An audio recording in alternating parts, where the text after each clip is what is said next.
Le mau kapo e nā mambo aloha I le vehi a ali vehi na ni o tuaina Oe a mau no ka pono sila A hoi hoi hoi a mai ke kuokoa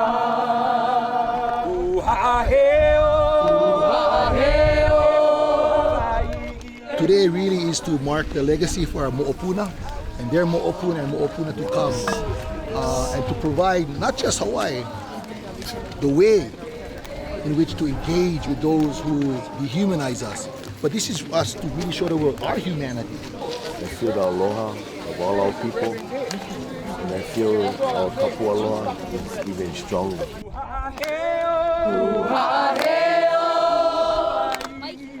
I really honor this kupuna. It's going to, again, show us the power of kapu aloha.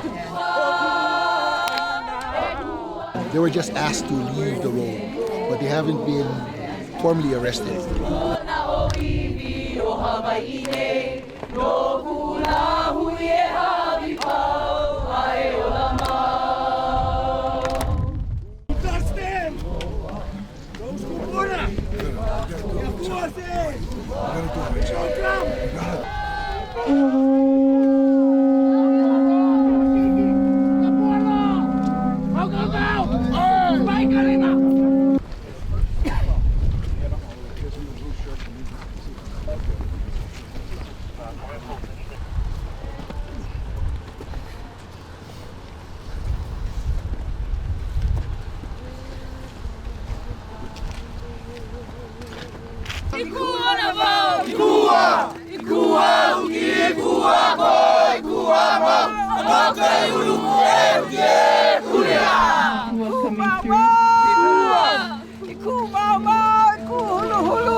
It's been a very emotional morning for a lot of us. It still is. Every time I go down there, I start tearing up. But for me, where this is symbolic of that these kupuna came and stood in front of us and told us, no, boy, you behind us. You can't stop their spirits, and they have fought their whole life for this aina. It is the aina that make us who we are as Hawaiians. If we lose that, then we're just making things up. Then we're just, language without a land base. We're a culture without a land base.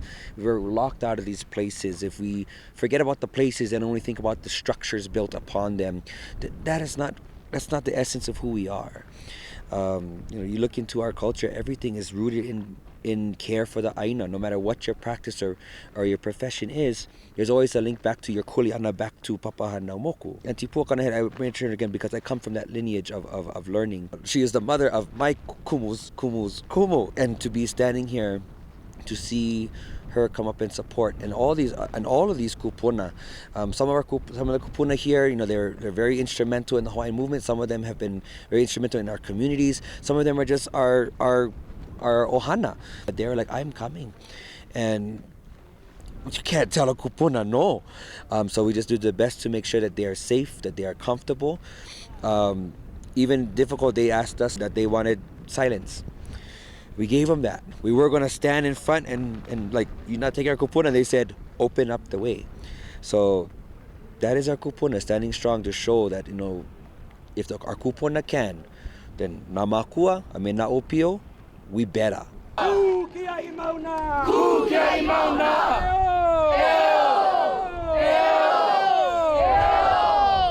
Aloha aina! Aina! Well, we were up front at the Kupuna frontline blockade on Mauna Kea Access Road, and they had arrested the last of the Kupuna, and next thing you know, we saw these two militarized vehicles roll in, and it was basically police officers, I believe from Hilo, Oahu, and they basically came in a very controlled, tight, organized manner. They just, came in like stormtroopers, and they came in with their helmets and cans of pepper spray. Some had cans of mace, and what was really disturbing for me was they had these batons.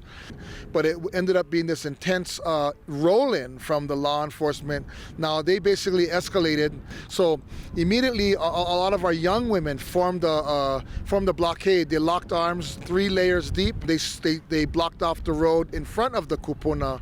And then the police officers came in and they lined the road and they tried to corral us, and they tried to line the road facing outward on each way, facing the people who were on the side. All of our opio, our makua, just all of our lahui, and they secured the road.